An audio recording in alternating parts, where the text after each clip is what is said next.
अच्छा भी ये कनेक्टिव टिश्यू, ये सेकंड टाइप है एनिमल टिश्यूज की। ठीक है, पहली थी एपिथेलियल टिश्यू, दूसरी है कनेक्टिव टिश्यूज। भाई ये कनेक्टिव टिश्यूज क्या होता है? भाई ये देखो, ये एक पॉइंट है, ये सेकंड पॉइंट है। इन पॉइंट्स को जो जोड़ने वाली चीज होती है उसे बोलते हैं कनेक्शन, कनेक्टिंग। तो इसका मतलब है ये किसके तौर पे काम करता है? कनेक्टिंग, चीजों को जोड़ने में, प्रोवाइड करने में, हेल्प करने में। तो इसका मतलब है ये सपोर्ट देता है, सहारा देता है, उसके साथ साथ बाइंड द अदर टिश्यूज, एक टिश्यूज को दूसरे टिश्यूज से क्या करता है? जोड़ता है। जैसे ये बोन से जुड़ी हुई होती है, ठीक है।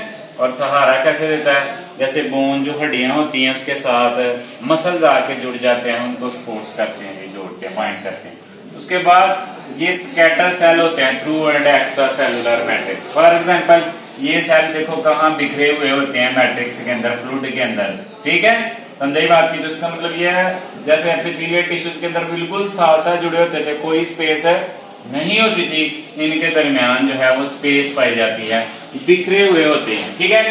अब एग्जांपल है इसकी, यानी कि टाइप्स हैं। तो जनरल जो है इसकी 4 टाइप्स हैं। एक है जी कार्टिलेज, एक है बोन और ब्लड और एडिपोज। ये जो कार्टिलेज होता है ये थोड़ा सा इलास्टिक होता है और बोन से थोड़ा सा कमजोर होता है, ठीक है। और ये कहाँ कहाँ पाया जाता है? जैसे एंड ऑफ बोन्स, ये एक बोन है और ये दूसरी बोन है, इनके एंड पे पाया जाता है, जिसको कुड़कुड़ी हड्डी भी बोलते हो, जिससे टक की आवाज आती है, ठीक है।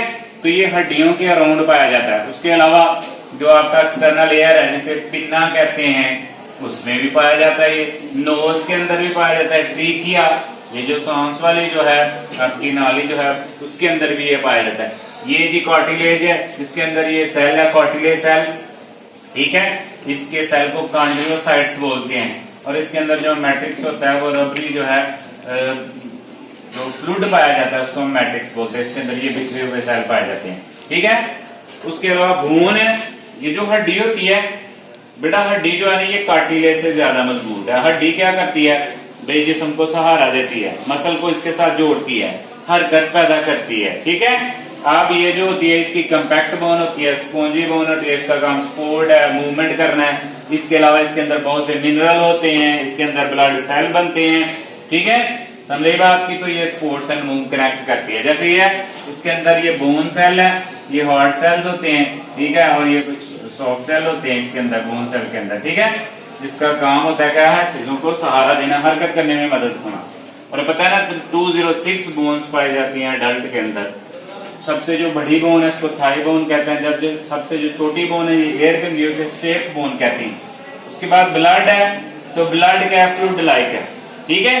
जिसके अंदर क्या करते हैं? स्ट्रीमिंग ऑफ ऑक्सीजन का तबादला होता है, बहुत से सॉल्ट का तबादला होता है। ये सेल टू सेल जाता है क्योंकि ये लिक्विड फॉर्म में होता है, सेल बहुत स्मॉलेस्ट होते हैं तो वहां तक जाता है। ये मूवमेंट ऑफ क्या होती है इसके अंदर? मॉलिक्यूल्स की। ये जी रेड ब्लड सेल है, व्हाइट ब्लड सेल है, प्लेटलेट है। इसके अलावा ये ब्लड क्या होता है? प्लाज्मा होता है, जिसके अंदर साल्ट्स, प्रोटीन वगैरह पाई जाती हैं। इसका काम भी होता है कनेक्ट करना, तो one part and other part. उसके अलावा एडिपोज टिश्यूज है। भाई एडिपोज टिश्यू ये जो आपके मुख्तलिफ आर्गन है इनकी लाइनिंग में पाया जाता है। जैसे किडनी के अंदर पाया जाता है, अंडर स्किन पाया जाता है, एब्डोमेन आता है। जैसे फैट वगैरह देखी है, जो चर्बी वगैरह होती है, वो वाले टिश्यूज होते हैं उनको एडिपोज टिश्यूज कहते हैं। अब ये बड़े बड़े मॉलिक्यूल हैं, ये फैट मॉलिक्यूल्स हैं, ठीक है। ड्रॉपलेट हैं फैट्स के, जैसे मेल्ट करते हैं तो उसमें से जो फैट ड्रॉपलेट आते हैं वो एडिपोज टिश्यूज से निकलते हैं। और ये इसका न्यूक्लियस है जी, ठीक है। तो कनेक्टिव टिश्यूज क्या है? That's are very important tissues. क्यों इंपॉर्टेंट टिश्यूज हैं? क्योंकि ये जो है प्रोवाइड करते हैं एनर्जी। जैसे आप मीट खाते हो तो उसमें से ज्यादा जो एनर्जी मिलती है वो हमें कनेक्टिव टिश्यूज से मिलती है। इसके अलावा सपोर्ट आर्गन को सहारा देते हैं। जैसे स्केलेटल सिस्टम जो है वो बोन्स और कार्टिलेज से मिलकर बना हुआ होता है, ठीक है। ये चीजें जी सारी